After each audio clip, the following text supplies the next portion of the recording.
Hare Krishna, can somebody please lead the invocation prayers? Can I lead, Prabhuji? Go ahead, Prabhu. Hare Krishna. Om Ajnanatimirandasya Jnananjana-salakaya Chakshurilamalitamena Tasmai Shri Guruve Namah. Shri Chaitanya Manobishtam Sthapitamena Bhutale Swayam Rupa Kadamayyam Dadhapi Swapadantikam Vandeham Sri Gurun Syutapadakamalam Sri Gurun Vaishnavamsa Sri Rupam Sagrajatam Savana Raghunathanvitam Tam Sajivam Sabdaitam Sabdutam Parinasahitam Krishna Chaitanya Devam Sri Radha Krishna Padam Sagana Lalita Sri Vishakhantan Vishab He Krishna Karuna Sindhu Dina Bandhu Jagatpate Gopesa Gopika Kanta Radha Kanta Namastute Tapta Kanjana Gaurangi Radhe Vrindavaneshwari Vrishabhanusute Devi Pranamami Hari Priye Mancha Kalpatarubhayascha Kripa Sindhu Bhayevacha Patitanam Pavanebhyo Vaishnavebhyo Namo Namah Namo Vishnupadaya Krishna Prestaya Bhudale Srimate Bhaktivedanta Swami Niti Namine Namaste Saraswati Deve Gaura Bhadi Prasaride Nirvishesha Sunyavadi Pachanta Desataride Jai Sri Krishna Chaitanya Prabhu Nityananda Sri Advaita Gadadhara Sri Vasadi Gaura Bhakta Vrinda Hare Krishna Krishna Krishna Hare Hare Hare Rama Rama Rama Hare Hare. Hare Krishna, thank you all for coming to discuss and read Srila Prabhupada and Krishna's instruction, and so that you can take responsibility to follow what instructions we are about to read. So today we will discuss inquiries from Nectar of Instruction, text number 2 that you all submitted. I'll bring up on screen. Question number 1. What if we collect money and work overtime for money in order to build house or to do any big project requiring money? We should not do this based on text number 2. So we'll read a couple of Bhagavatam verses to answer this. First is, we'll read Srimad Bhagavatam 3.27.8, translation and paragraph 1, which explains that devotee must be satisfied with what he earns without great difficulty, and that it is not possible to accumulate more money simply by endeavoring more. So I will bring up on screen 3.27.8.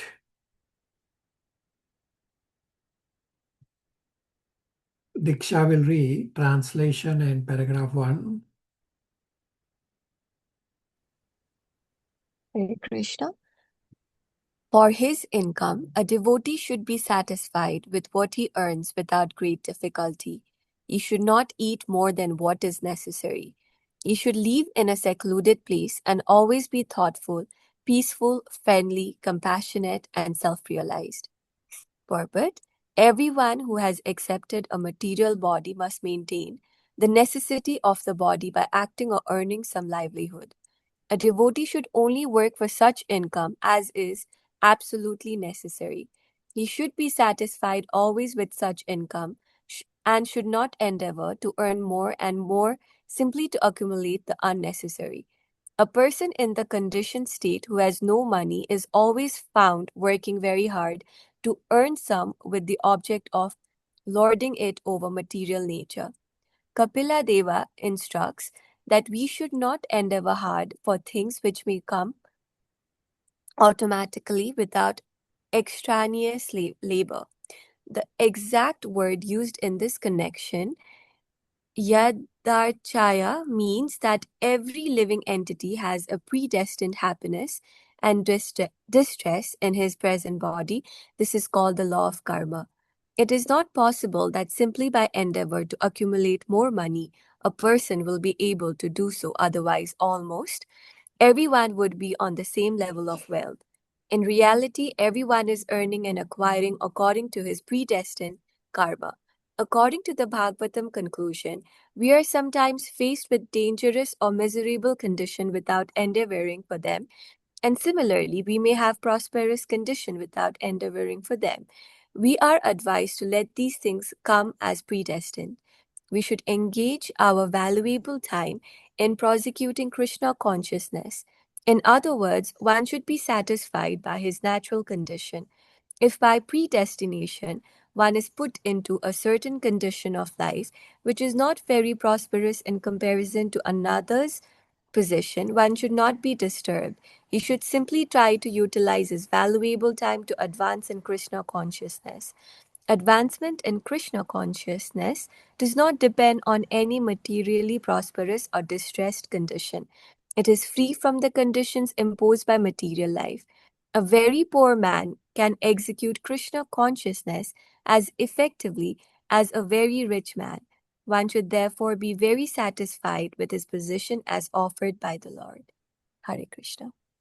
So it is not possible to accumulate more money by endeavoring more. Otherwise, everyone would have the same wealth.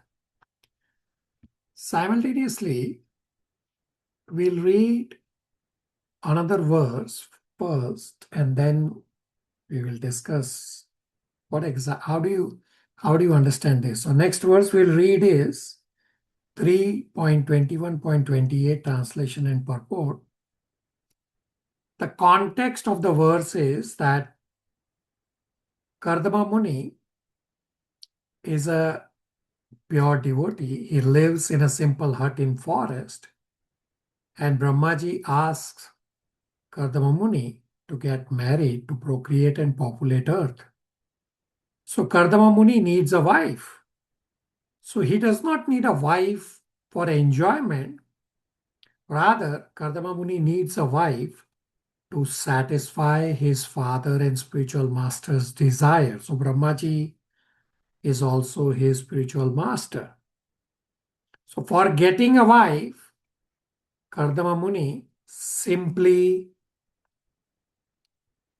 relied on the Lord, and the Lord got a Princess Devahuti, as Kardama Muni's wife. So what we read from 327.8, now what we'll read from 321.28 would be slightly on a different track. So let's first read 321.28 translation and purport, and then we'll discuss. Mansi, translation purport. Hare Krishna. Translation. That princess, O holy sage, will be just the type you have been thinking of in your heart for all these long years. She will soon be yours and will serve you to your heart's content. Purport. The Lord awards all benediction according to the one's heart's desire of a devotee. So the Lord informed Kardama Muni, the girl who is coming to be married with you is a princess, the daughter of Emperor Swayambhuva, and so just suitable for your purpose. Only by God's grace can one get a nice wife just as he desires. Similarly, it is only by the God's grace that a girl gets a husband suitable to her heart. Thus, it is said that if we pray to the Supreme Lord in every transaction of our material existence, everything will be done very nicely and just suitable to our heart's desire. In other words, in all circumstances, we must take shelter of the Supreme Personality of Godhead and depend completely on His decision. Man proposes, God proposes. The fulfillment of desires, therefore, should be entrusted to the Supreme Personality of Godhead. That is the nicest solution. Kartama Muni desired only a wife, but because he was a devotee of the Lord selected a wife for him who was the emperor's daughter, a princess. Thus, Kardama Muni got a wife beyond his expectations. If we depend on the choice of the Supreme Personality of Godhead, we will receive benediction in greater opulence than we desire. It is also significantly noted here that the Kardama Muni was a Brahmana, whereas the emperor Swayambhuva was a Kshatriya. Therefore, intercaste marriage was current even in those days. The system was that the Brahmana could marry the daughter of Kshatriya, but a Kshatriya could not marry the daughter of Brahmana. We have evidences from the history of the Vedic age that the Shukracharya offered his daughter to Maharaj Yayati, but the king had to refuse to marry the daughter of a Brahmana. Only with the special permission of the Brahmana could they marry. Thus, intercaste marriage was not prohibited in the olden days, many millions of years ago. But there was a regular system of social behavior. Hare Krishna. So this statement in the purport, what I have highlighted, that we should pray to the Supreme Lord for every transaction of material existence, and then everything will be done nicely. Now, this is little contrast to what we read in the previous verse. So how do you understand? How do you reconcile this? Should we ask the Lord for everything for material transaction or not? How do you understand all of this? So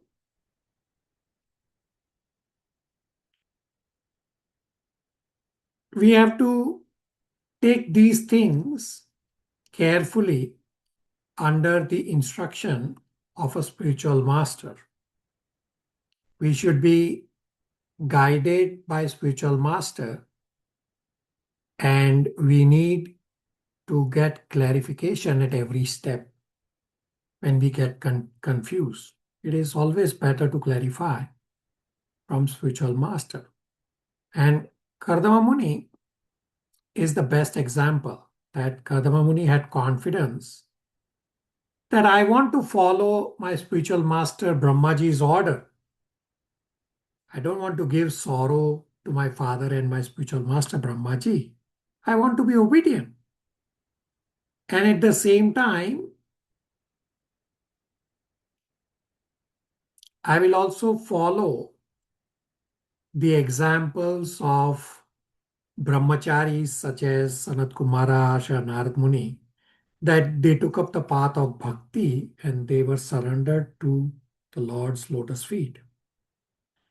Therefore, Kardama Muni says that although I will get married, but simultaneously I will also surrender to lotus feet of the Lord. So Kardama Muni fulfilled spiritual master's instruction to get married, to procreate. And immediately after fulfilling the instruction, Kardama Muni left. He begot 9 daughters in Devahuti and a son, Lord Kapila. Kapila Dev is Krishna himself. And immediately, Kardama Muni prayed to Lord Kapila and left. So Lord Kapila did not appear in a childhood. He appeared in a fully grown state. So Kardama Muni had a discussion with Lord Kapila and he left. Lord Kapila also blessed Kardama Muni that although Lord himself is present in the house, Kardama Muni left the house because he said, I have fulfilled the orders of my spiritual master to enter into Grahastha ashram. Son is born, son will take care of the wife. Therefore, Kardama Muni immediately left and went to forest. Therefore, he is the best example. So I've just laid the context. So in the same mood, we should act. There is nothing wrong for praying for material transactions, but focus should be that it should enable us to take shelter of the Lord, should enable us to increase our Krishna consciousness. This Krishna conscious focus, we should not compromise.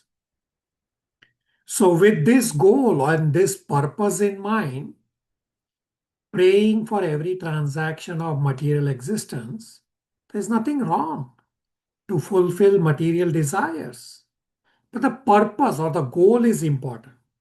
That what is the purpose you want this material desire to be fulfilled? So, coming back to the question, are you accumulating money to get a big house for your enjoyment? Some big project for your enjoyment? Or do you want to get a big house so that you can install Shri Radha Krishna, do worship every day, invite devotees, offer prasadam, hold kirtan? Well, then it is perfectly fine that you are getting a house for Krishna, for devotees, for kirtan, for prasadam. So your Krishna conscious focus is intact. But if you want a bungalow for yourself, a BMW for yourself, well, then that's a problem. Does that answer the question?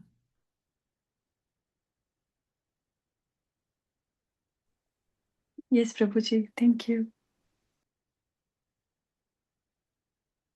Thank you. Question number 2. I am trying to gain weight and I forced to eat too much throughout the day. Is that something we should not do? I am underweight as per the doctor. So whether eating more or not is relative, just as whether or not collecting more dollar is also relative. So understand this with an example that based on your body mass, if you usually eat 1 plate of prasadam every meal generally, therefore for you 1 plate of prasadam is normal. For me, based on my body mass, I usually eat 2 plates of prasadam every meal. Therefore, for me, 2 plates of prasadam is normal. So right now, for you, the devotee who has asked this question, when 1 plate of prasadam is normal, but you have probably been eating less, or of course, there could be other reasons also causing the weight loss. So by eating more, you are trying to come back to the normal weight. Now, this is not atyahar. Rather, you are focusing on getting your health in order. So, this you should continue. This is not something against the scriptures. You are just trying to focus on your health first. And similarly, for accumulating more money, a Kshatriya has to live like a king. Therefore, he will need a lot more money. And this is not atyahar for a Kshatriya. But if a Shudra is wanting to accumulate millions of dollars, that will generally be atyahar. Everybody on the same page?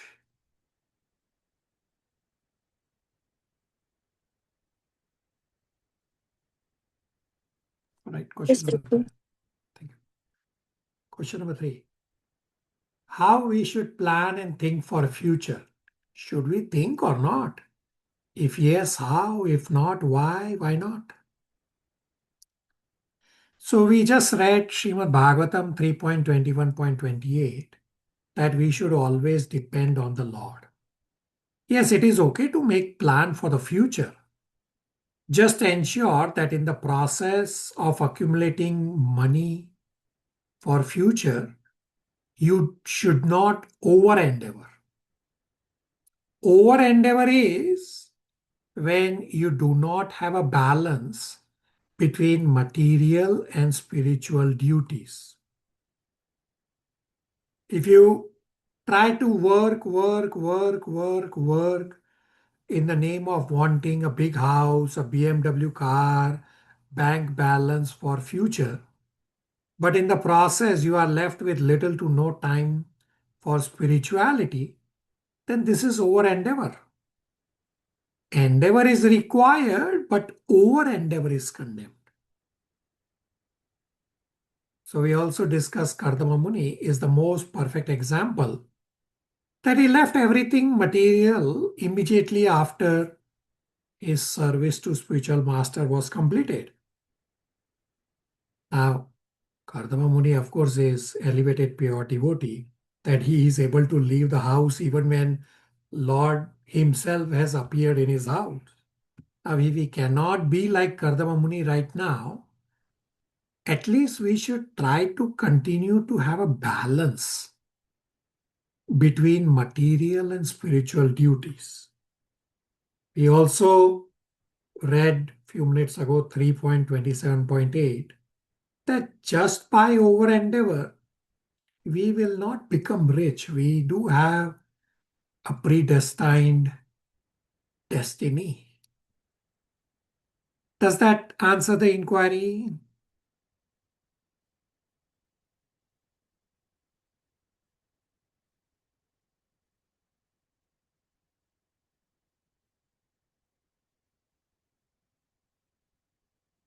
Question numbers 4 and 5 are related questions, although there is one more question also similar. Question number 4. How to avoid prajalpa when we are around relatives who are not Krishna conscious? And question number 5 says, if we are the first in our entire family, including in-laws, parents, everybody, to read scriptures by mercy of devotees, how to not do useless talking at home or with very close friends and family? The answer is reduce your expectations and you simply focus on you contributing Krishna consciousness. So you practice your Krishna consciousness by trying to correlate each conversation with scriptures, meaning look through the eyes of scriptures, Shastra Chakshu. You practice what we have discussed in Bhagavad Gita chapter 14, that how everyone is controlled by the modes. You try to practice developing your qualities such as humility, tolerance, compassion, aversion to fault finding, etc. There can be many. And be a role model for your family. Share Krishna consciousness with your family when it is possible. So when you be a role model, it is possible that family member may inquire, how have you developed these wonderful qualities? This becomes a clue for you to share more of Krishna consciousness, more of Bhagavad Gita and Srimad Bhagavatam and other scriptures and our classes. Although a couple of devotees have asked this question, I'm pretty sure many may have similar situation. Does that answer the inquiry?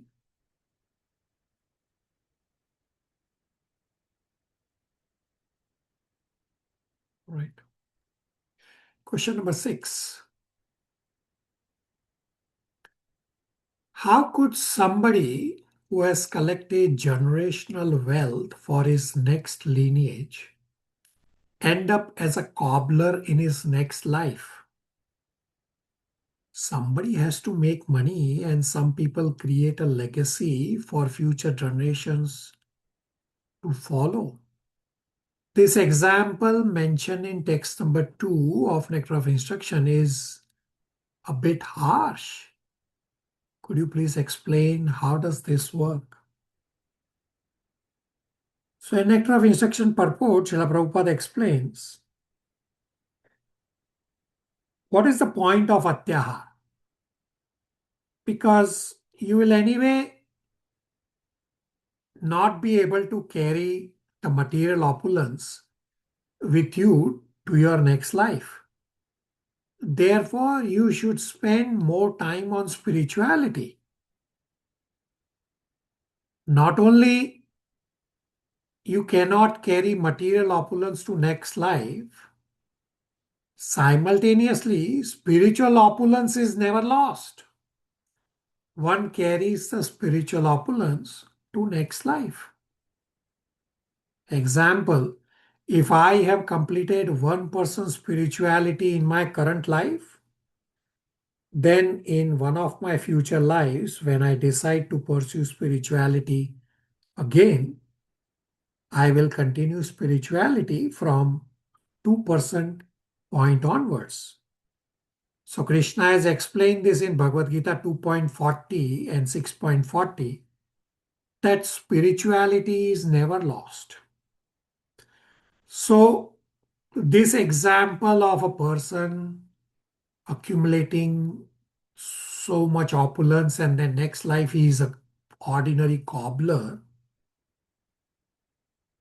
of he being not being able to carry material opulence to next life is not harsh. Rather is a fact that anything material is temporary. Material opulences I cannot carry to next life. Material designations I cannot carry to next life. Example, say I am an accountant in this life. In my next life, I cannot call myself an accountant. I will not know anything about accountancy. If I want to be an accountant, I will have to start over again because designations are also material. Therefore, in the purport, Srila Prabhupada says, what is the point of Atyahar? To accumulate more money, because you cannot carry anything material to the next life anyways. Does that answer the inquiry?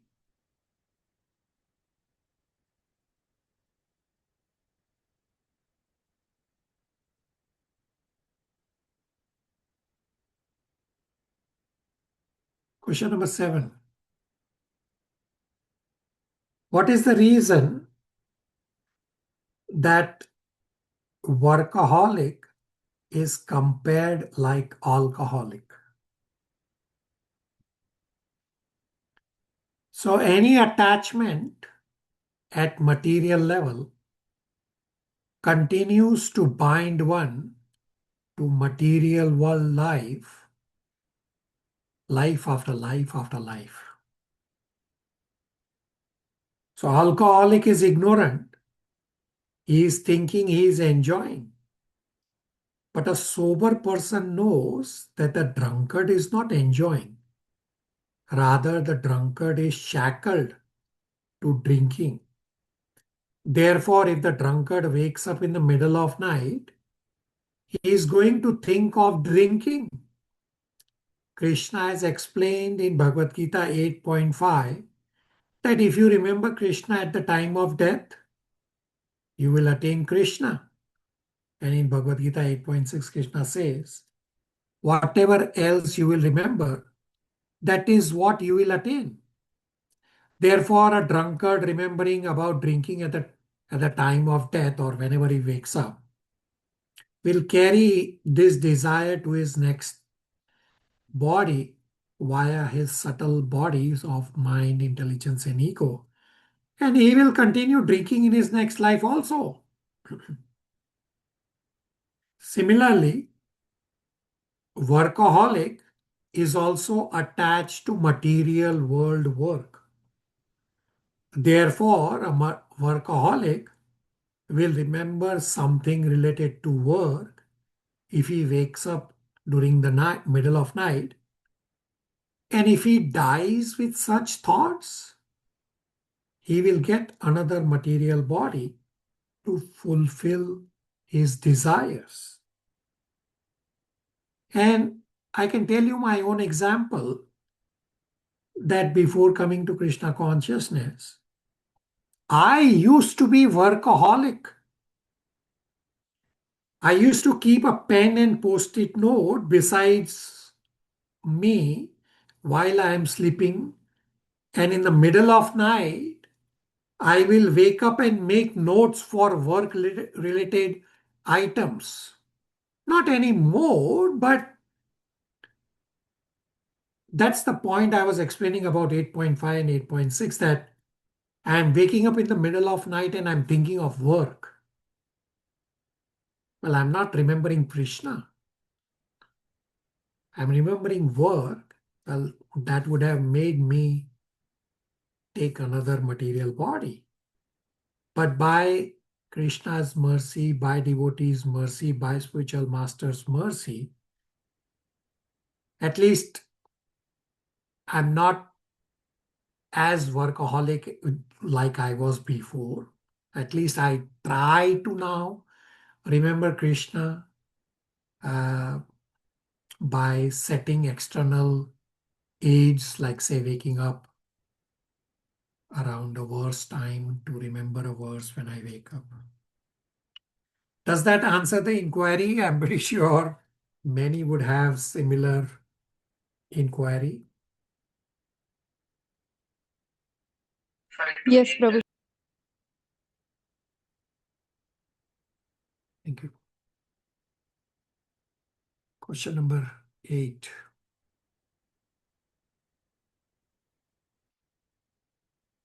In purport for Bhagavad Gita 9.13, it is stated that pure devotees are not even attracted by Krishna's other features such as the four-handed Mahavishnu.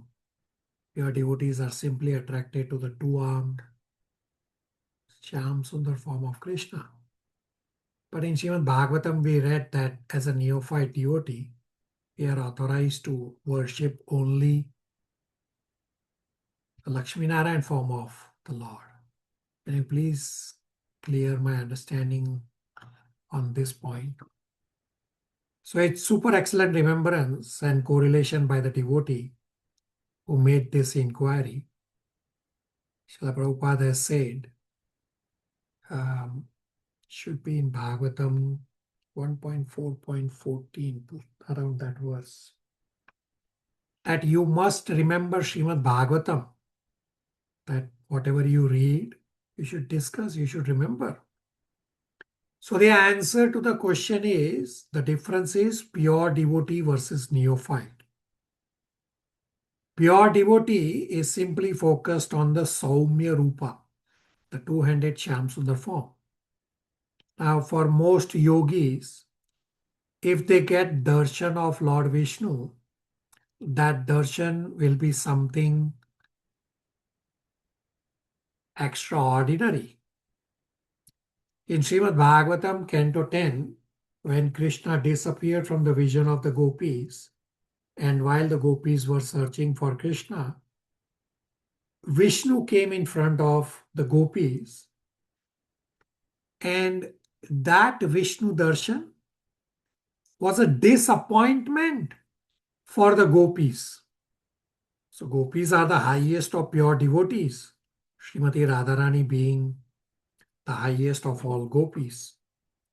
So for context, for all devotees who have yet to study Srimad Bhagavatam, that for a neophyte, worship is accepted by Lakshmi Narayan even if the neophyte is worshipping the Archavigra form of Sri Sri Radha Krishna. Lakshmi Narayan form is within Radha Krishna's Archavigra form. So when Krishna appears on earth, all other incarnations, they come within Krishna. So for understanding and for context, let's read Srimad Bhagavatam, Canto 4, Chapter 24, verse 45-46, translation and paragraphs 1 and 2. I will bring up on screen.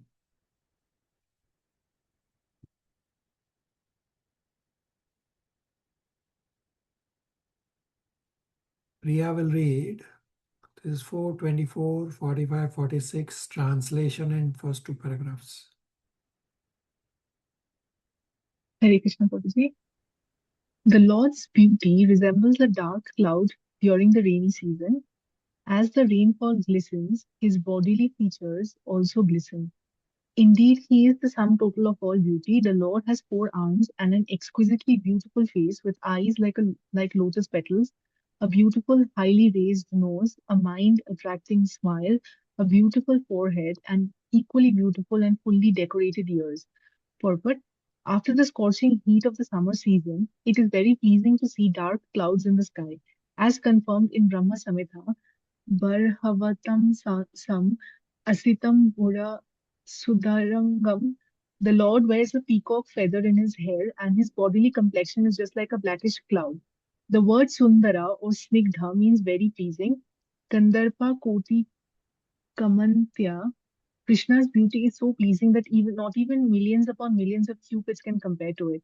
The Lord's form as Vishnu is decorated in all opulence. Therefore, Lord Shiva is trying to see that most opulent form of Narayana or Vishnu. Generally, the worship of the Lord begins with the worship of Narayana or Vishnu, whereas the worship of Lord Krishna and Radha is most confidential.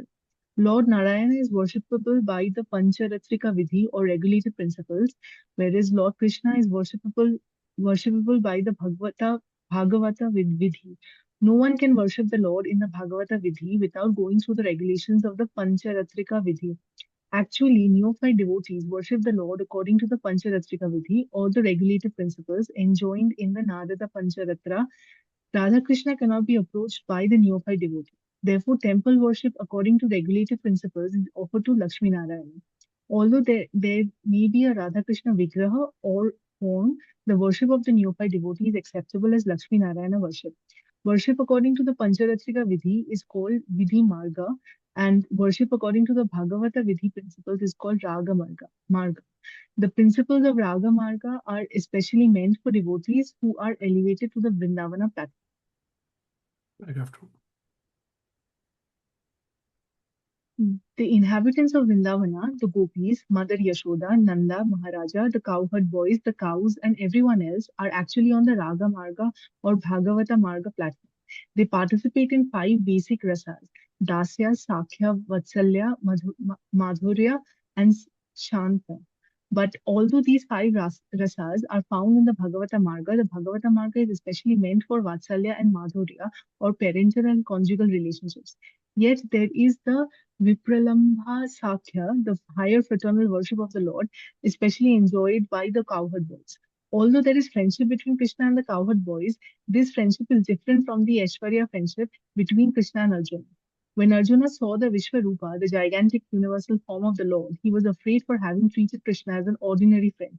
Therefore, he begged Krishna's pardon. However, the cowherd boys who are friends of Krishna in Vrindavana sometimes ride on the shoulders of Krishna. They treat Krishna equally, just as they treat one another. And they are never afraid of him, nor do they ever beg his pardon. Thus, in the Raga Marga or Bhagavata Marga, friendship exists on a higher platform of Krishna, namely the platform of Vishrambha friendship. Parental friendship, parental service, and conjugal service are visible in the Vrindavana Raga Marga relationships. Hare Krishna. Right, so the second paragraph talks about the pure devotees in the Vrindavan mood. In the first paragraph, we read that for a neophyte, worship is accepted by Lakshmi Narayan, even though Archavigra form could be of Radha Krishna. Even then, for a neophyte, following the rules and regulation, the worship is accepted by Lakshmi Narayan because you are in the mood of awe and reverence. So that's the difference in terms of the inquiry. That the difference is pure devotee versus neophyte. Does that answer the inquiry?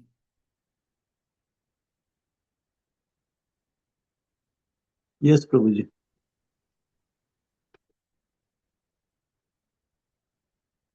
Question number 9. The conditioned souls subjected to threefold miseries by the control of external energy suffer various difficulties. But those who are acting under Lord's internal potency, the pure devotees, they also face difficulties. Isn't it? So what really is the benefit of becoming a pure devotee? We'll soon read from Bhagavatam 4.21.11 that pure devotees do not have reactions from past. Therefore, there is no question of suffering. Krishna uses his pure devotees to teach ordinary persons like me that how a pure devotee is always absorbed in Krishna, no matter whatever be the misery. If you read Srila Prabhupada's Lilamrita, in the initial few chapters, there are details of lot of miseries Srila Prabhupada went through to set up ISKCON. And reading those initial chapters of Lilamrita, I myself, I went in front of Prabhupada, the Archavigra form, and I told Prabhupada, what were you thinking? The volume of miseries were so much, and on top of that, each of those voluminous misery was daunting. But Srila Prabhupada was completely focused on the task assigned to him directly by Krishna to write books and to spread Krishna consciousness. So this was the learning for ordinary persons like me, that how we should always try to be focused on Krishna, no matter what be the misery. So let's read 4.21.11 translation and purport. The verse is on Prithu Maharaj. So Prithu Maharaj is an incarnation of the Lord as Shakti Avesha Avatar. So 4.21.11 Pratyush translation purport.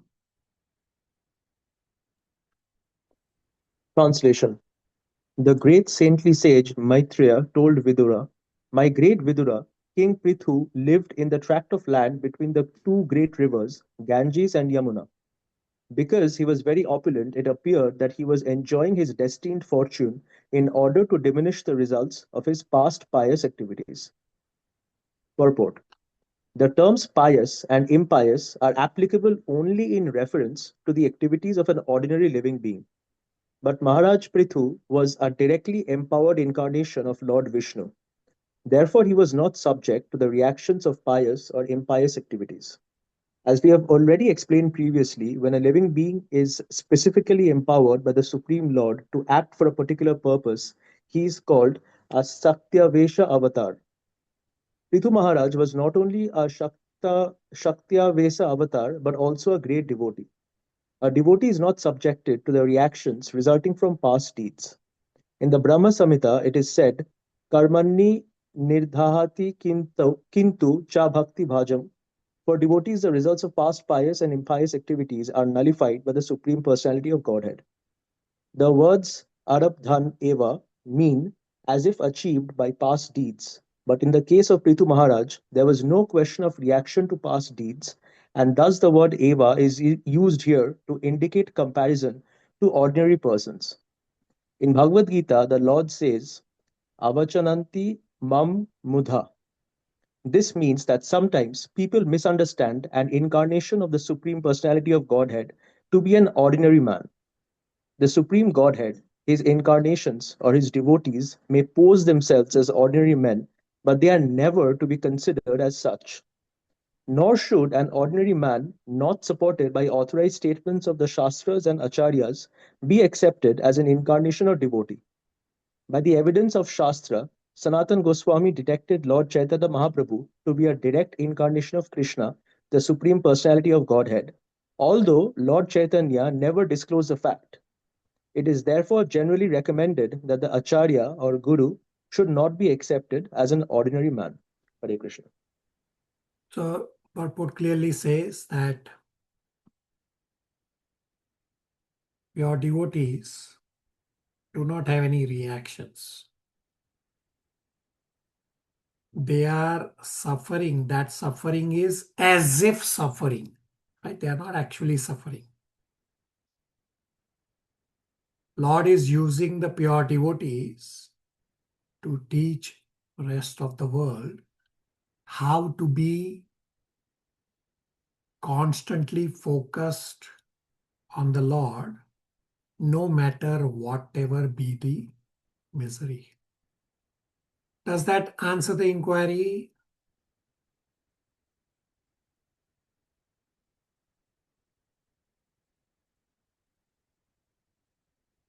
Yes, Prabhuji. Thank you.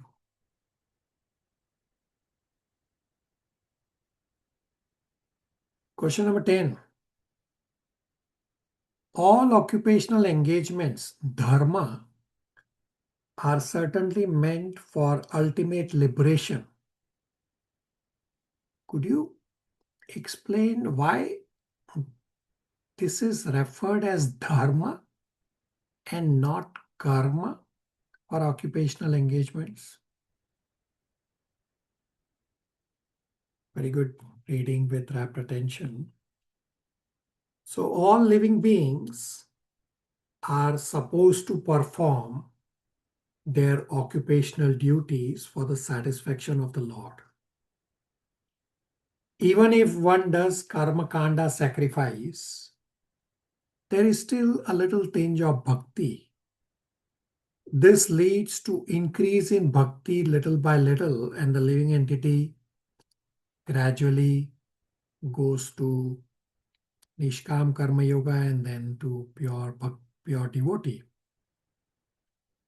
But in today's time, most living entities are not living in this way. All are living that I am the Lord of all I survey. All are living in this contaminated consciousness. So in reality, all our occupational duties given to us are meant for Haritoshanam. Haritoshanam means to satisfy Supreme Personality of Godhead. So we'll read 1.2.13 translation. This 1.2.13 verse is referenced many places in Bhagavatam, which says the word Haritoshanam. Right? Haritoshanam means to satisfy the Supreme Personality of Godhead. Padma Kumar, 1.2.13 translation from the screen. O best among twice born, it is therefore concluded that the highest perfection one can achieve by discharging the duties prescribed for one's own occupation according to caste divisions and order of life is to please the personality of Godhead. Hare Krishna. Right? So it's supposed to be dharma, but not everybody is living that way. But scripture says this is what you're supposed to do. Does that answer the inquiry?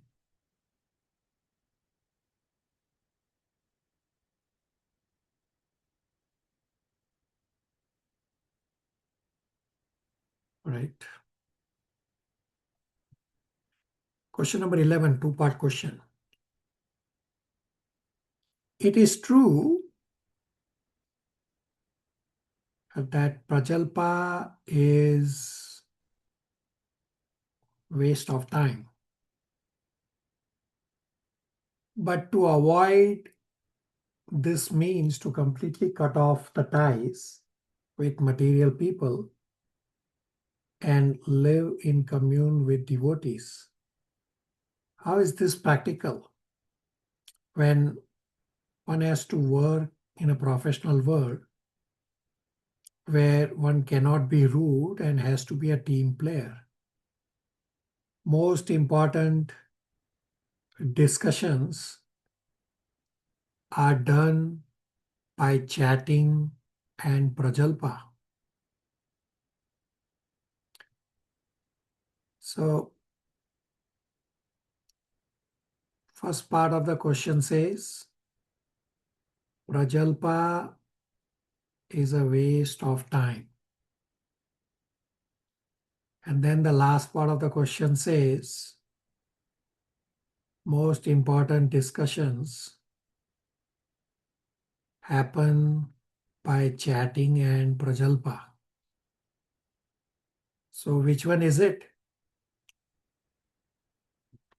So in previous classes we have read Srimad Bhagavatam 1.5.10. We'll read today also. 1.5.10 says, Tad Vyasam Tirtham. That all talks, all literature not glorifying the Lord are pilgrimage for crows.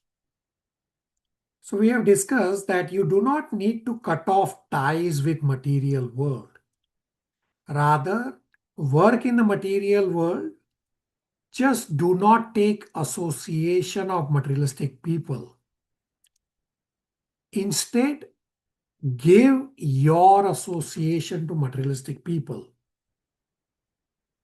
So at workplace, be functionally present and do not engage in chit-chat, do not engage in gossip.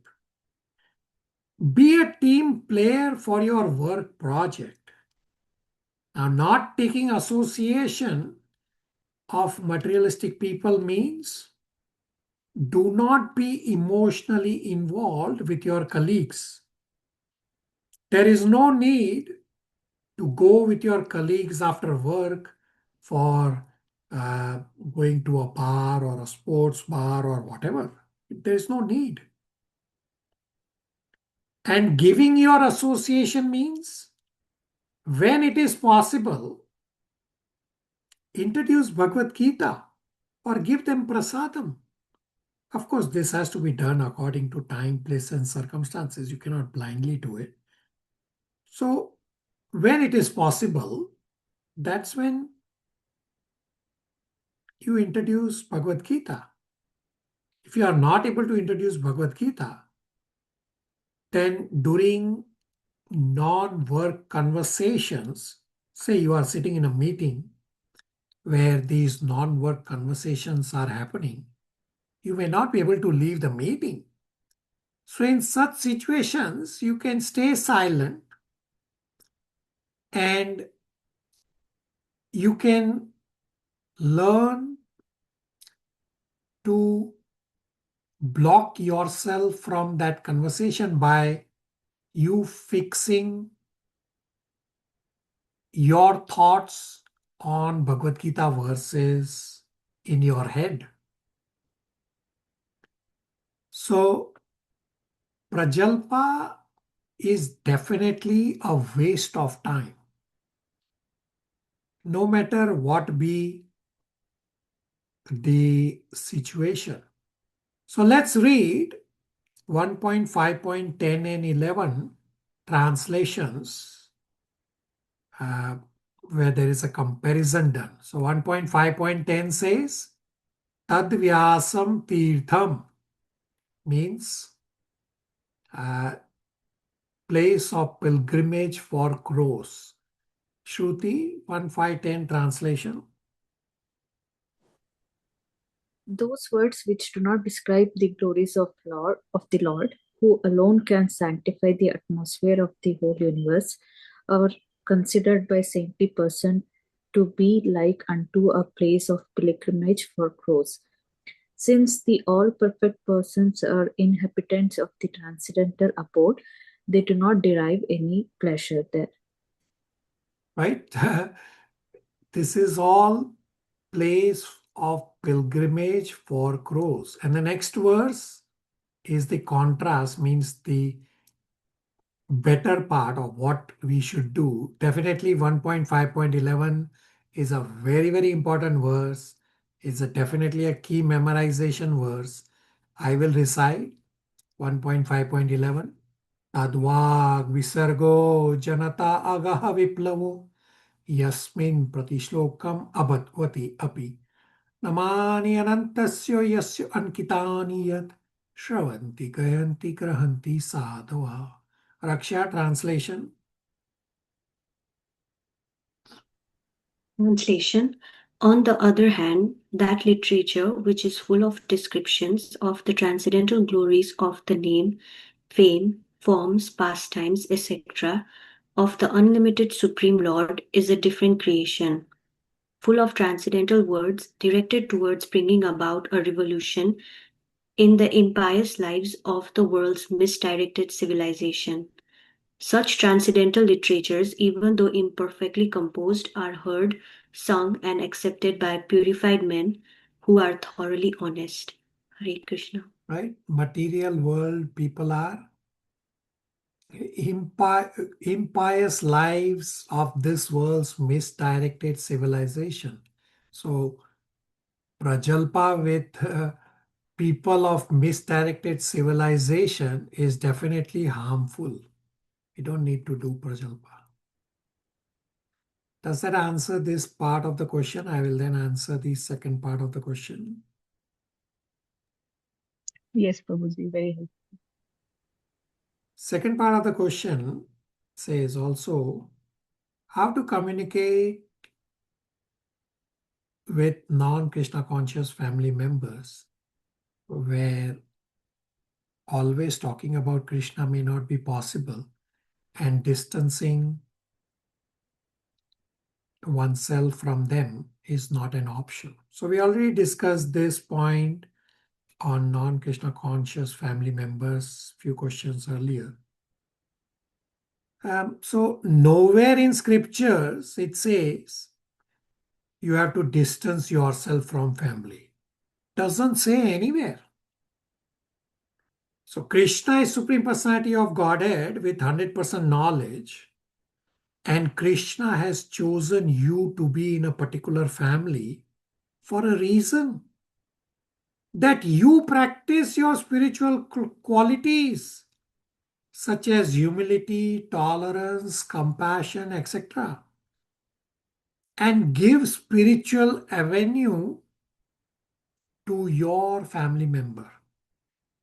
So you don't have any expectation, you simply contribute Krishna consciousness for yourself and for others.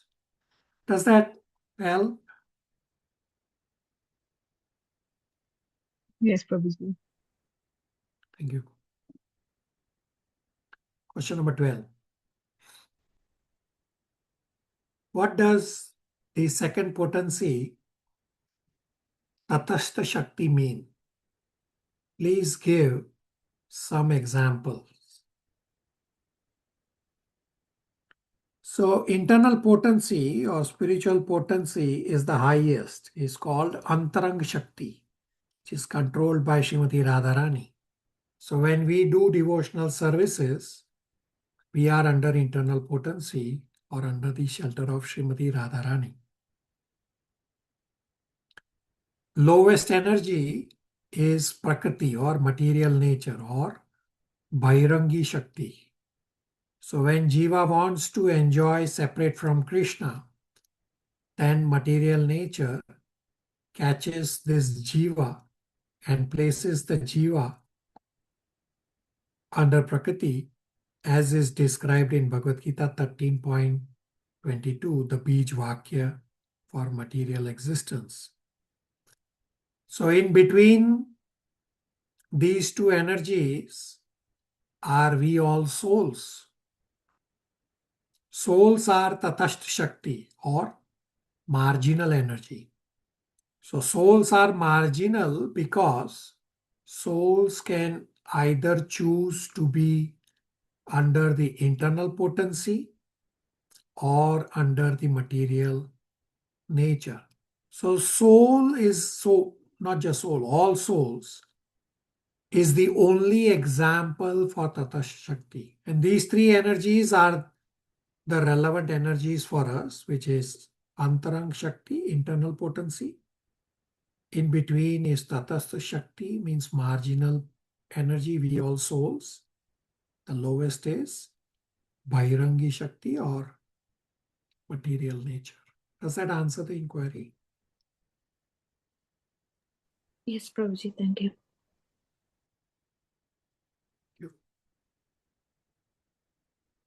Question number 13.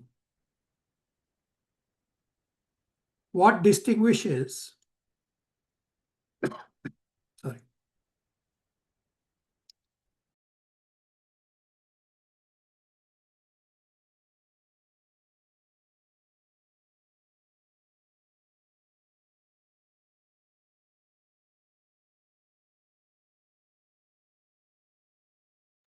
sorry, question number 13.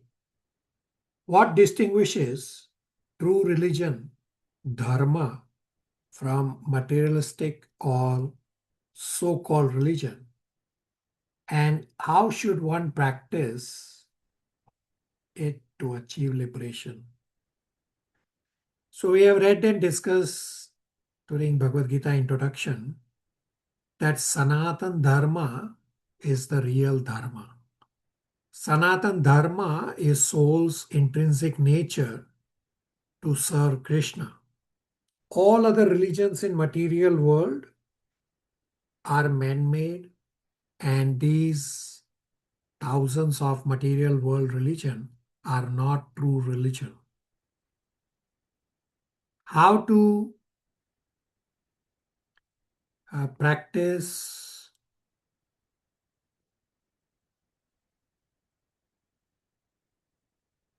Sanatan Dharma is by doing devotional service. At the start, one may start by Karmakanda activities. We have discussed at a yoga ladder discussion that Karmakanda is the lowest stage on yoga ladder. Karmakanda bring one within the circle of spirituality. So Karmakanda has very little tinge of bhakti. By continuing on, one increases bhakti and one comes to Nishkam Karma Yoga, where bhakti component keeps increasing and one advances to becoming a pure devotee. So the way to practice true religion, the Sanatan Dharma, is to do devotional services. Examples are you do japa, like how we are reading scriptures in devotee association. You do devotional services at your home temple or at the temple. All these are some examples of how to live as a soul in this material. Does that answer the inquiry? Yes, Prabhu. Thank you. Thank you. Question number 14. In the discussion, it was mentioned that atyahar will be different for different kinds of people. It is permissible for Kshatriyas to accumulate wealth as they have to live like kings. While if a Shudra desires to have opulence, it is considered atyahar for him. However, let's take an example wherein a Kshatriya king is actually a tyrant who accumulates his funds by mercilessly taxing his praja. while a Shudra man is more educated on statecraft and therefore can potentially be a better king based solely on merit. How can the Varnik perspective on Atyahar be applicable in this particular scenario? So, whether a king is a good leader or not, the king is in the Kshatriya Varna. Therefore, he can have wealth according to kingly status. Yes, he may be doing wrong, may get wrong results, just as Hitler was doing wrong, got wrong results. That is also true. Now, the hypothetical example in the question, that more educated person. Now, this more educated person will be a Brahmana, not a Kshatriya. So, Varna categories are according to Guna and Karma. So, if this educated person whom you have referenced as a Shudra in the question, but he actually could be a Brahmana. So, either way, if he tries to accumulate more wealth like a king, that will be atyahar for him, because he is either a Shudra or a Brahmana. He is definitely not a Kshatriya. Does that answer the inquiry? Yes, Prabhuji, can I ask one more question related to this, please? Yeah. In this modern day and age where there are no kings and there are no prajas, but there we have leaders of countries, or we have business leaders, whatever. So if someone is born in the family of a prime minister, for example, or if someone is born in the family of a lower person like a farmer or someone, in that case, in today's modern context where caste can be a bit bloody, then is it okay for the farmer's son to have ambition and gain wealth and try to reach for the top position, or is it not applicable? Yeah, he can. So you are absolutely correct that these warning divisions are very blurry. Everyone is generally born as a Shudra unless you know otherwise. So just because you are born in a family, that does not determine your Varna. Varna is not by birth, Varna is by Guna and Karma. So somebody may be born in a Shudra family, like the example given in Bhagavatam, that Vidura is born of a Shudra mother, but goes on to become a spiritual master because he is well trained. So he's a Brahmana, a Vaishnava. Similarly, it can be the other way around, that a Brahmana born in a, like somebody born in a Brahmana family but not following Brahmanical culture. Well, then he's not a Brahmana. He's identified as Brahma Bandhu, not as Brahmana. And he is as good as a Shudra. So, yes, one can go and fulfill their desires as long as it does not become atyahar, as long as it does not become over endeavor, as long as one has balance between material and spiritual duties. It's okay to go and become a CEO or whatever you want to achieve. Tish. Yes, Prabhuji, understood. Hare Krishna. All right. Last question for today. Human life is meant for plain living and high thinking. In text 2, it is mentioned that human life is meant for God realization, and to fulfill this purpose alone. Humans have been gifted with higher intelligence. If that's the case, why must humans spend their higher intelligence to bolster science and innovation? NASA sending astronauts to space expeditions to explore options for interplanetary human existence can be considered prayash over endeavoring. and thus considered futile. So Srila Prabhupada has said in lectures that Krishna consciousness is not against material world advancements, as long as these advancements are used in Krishna's service. Just as Srila Prabhupada as a sannyasi, say some 50 plus years ago, was using an electronic device to record spirituality topics. So this was noticed by others that how come a sannyasi is using electronic devices? So Srila Prabhupada responded that this electronic device is made out of material nature. Material nature belongs to Krishna. Hence, I am using this device in Krishna's service. There's nothing wrong with this. Just as we are using right now internet, computer, and our phones to connect with devotees on Krishna conscious activity, this is appropriate use of these technologies. Otherwise, all these scientific innovations are shrama eva hi kevalam, simply waste of time. So let's read 1.2.8, and I still have a lot of discussion on this topic. So 1.2.8, definitely a key memorization verse. At least I know Riya and Priyadarshini have memorized this verse also, along with many other verses.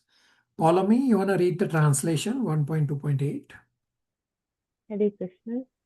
Translation: the occupational activities a man performs according to his own position are only so much useless labor if they do not provoke attraction for the message of the personality of Godhead.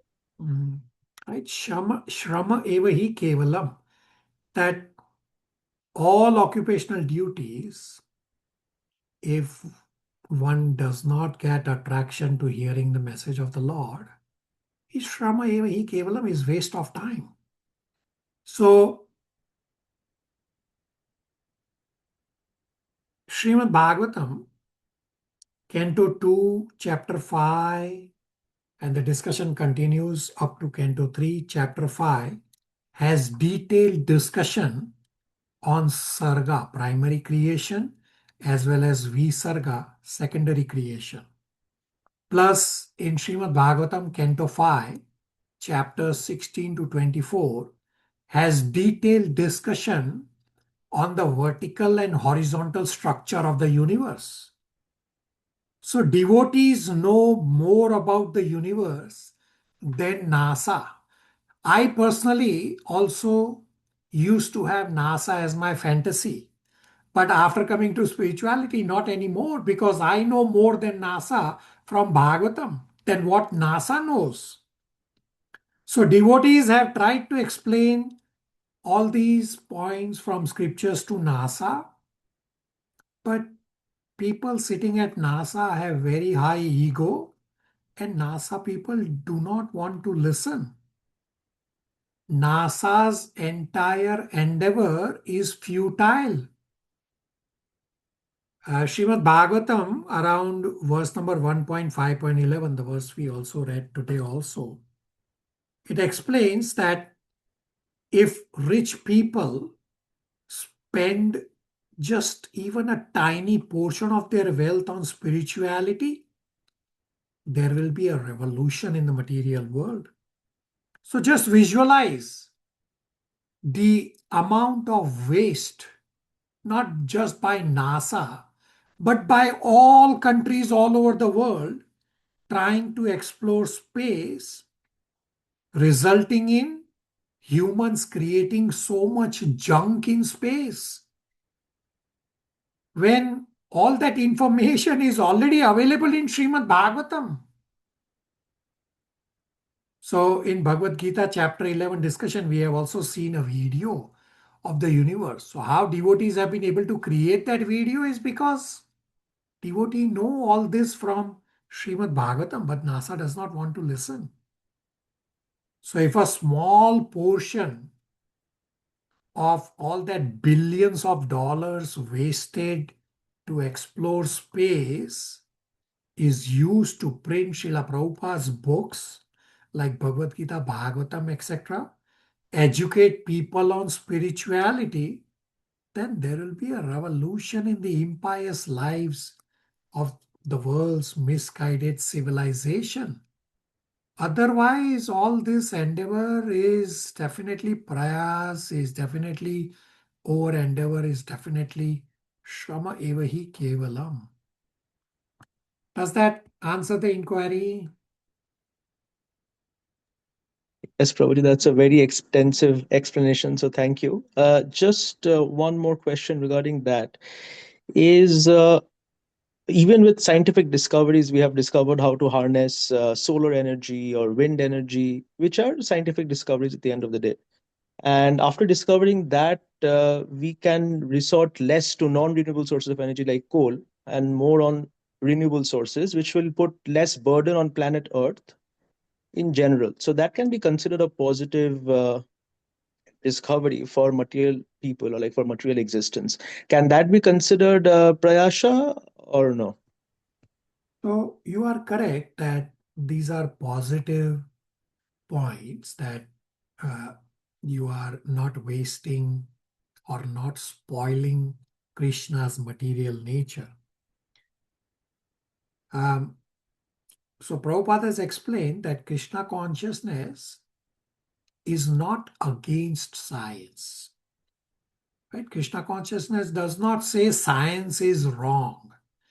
Rather, what scriptures explain is that science is only limited in what they know. Science has its uses. Krishna consciousness does not say science is wrong. No, science has its uses. Some are positive, like you explained the example of appropriate green energy.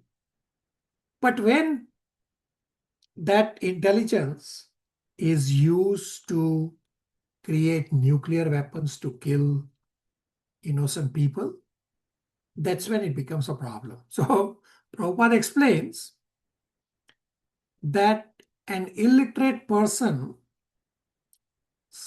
sitting in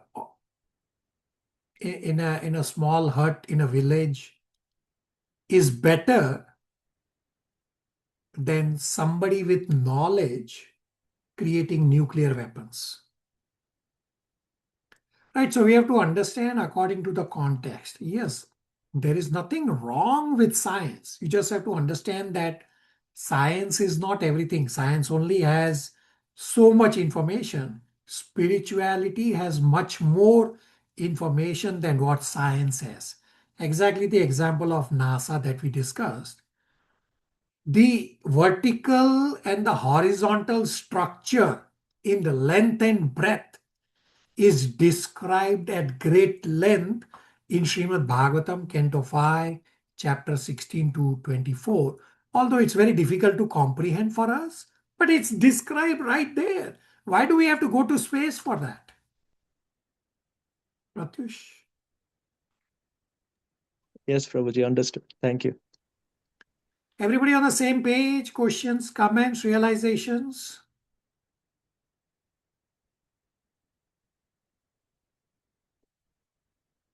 So next is striking points. You have 6 slides. This is slide number 1. Take a snapshot.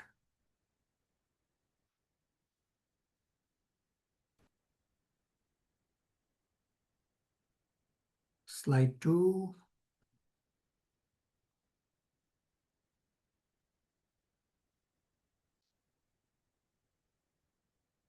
Three,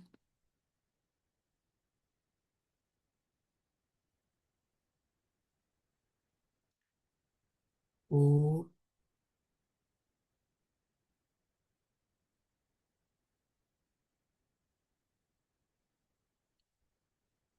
5,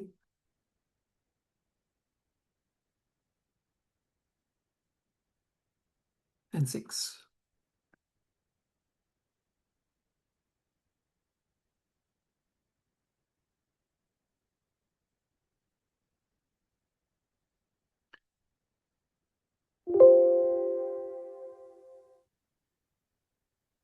So, question for all of you. How is memorization coming along? I've given you all so much memorization to do. How is that coming along?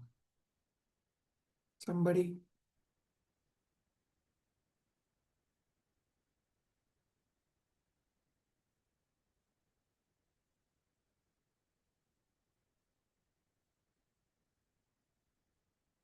So there are a few devotees, some virtually present also, who memorize at least one verse every week. Well, you can please try to memorize these verses. So your goal should be that first you do all the endeavors that we have in our classes. Listen to recordings, complete all the spiritual endeavors, memorize verses. Then if you are left with time, you reread purports. So we have heard from Chaitanya Chandas at the start of Bhagavad Gita that memorization is a ready-made template to remember Krishna. So you have a lot of time during the day. There are a lot of gaps you have during the day. Use that time to memorize verses one at a time. So you already now have so many Bhagavad Gita verses and then Nectar of Instruction verses. So you should memorize all of those. Somebody, silence when I said memorization.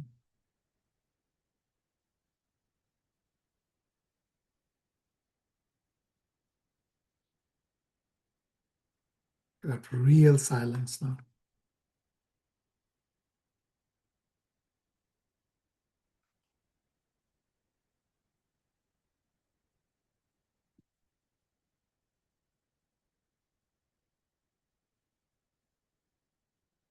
Yes, no, somebody will do. What's your plan?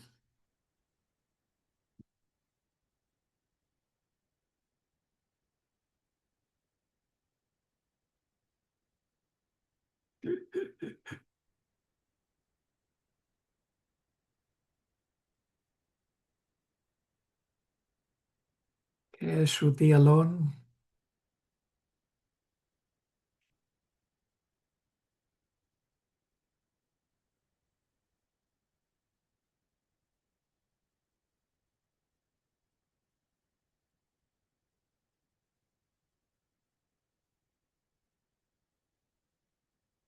Okay, if you said they will try. Yeah, you can always memorize just in English. That's also okay. So how you should memorize is, ideal is that how I had shown my own example, that you recite Sanskrit one verse, then the English of the verse, then next Sanskrit, the English of the next verse. But you don't have to stretch yourself. You can either recite Sanskrit only, or you can recite English only, or you can just recite the essence of the verse. You should know the essence of the verse. Right? There's no hard and fast that you have to be perfect. No, you can just have the essence also. So try. You already have so many verses piled up.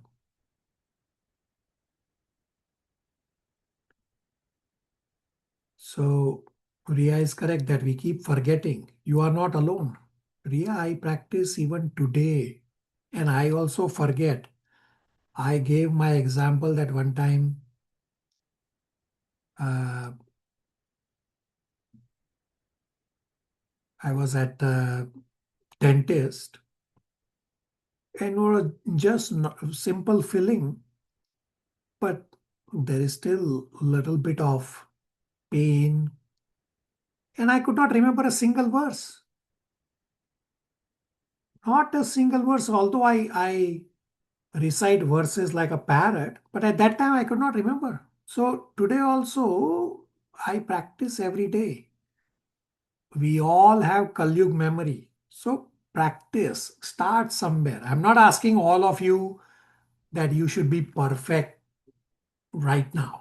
I'm not asking. All I'm saying is start. That's all I'm asking. Start one line at a time, one verse at a time, and just keep building on it. Riya, doable? So instead of you memorizing Bhagavatam verses, you can focus on the endeavors that we get here. Yes, Prabhuji. I think that was one confusion I had. So yes, thank you, Prabhuji. All right. So endeavor. So all these endeavors are meant to keep you occupied for rest of the week, right? Not just the 2 hours or 1.5 hour that we meet and then we go eat, drink, and be merry. No, that's not what we are supposed to do. So all these endeavors are meant to keep you occupied, keep you away from YouTube and social media. So endeavor.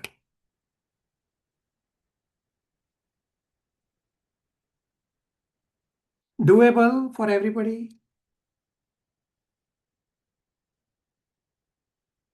Yes, Prabhuji. Yes. Yes, Prabhuji. Yes, Prabhuji. Yes, Prabhuji. All right. I will send next recording in the group as well as a link for Google Form. Next recording on Nectar of Instruction is inquiries only. So follow along and see what best you can get from it. Hare Krishna, everybody. Hare Krishna, Prabhuji. Thank you. Yes, Hare thank you, Prabhuji. Thank you, Prabhuji. Hare Krishna. Krishna Prabhuji.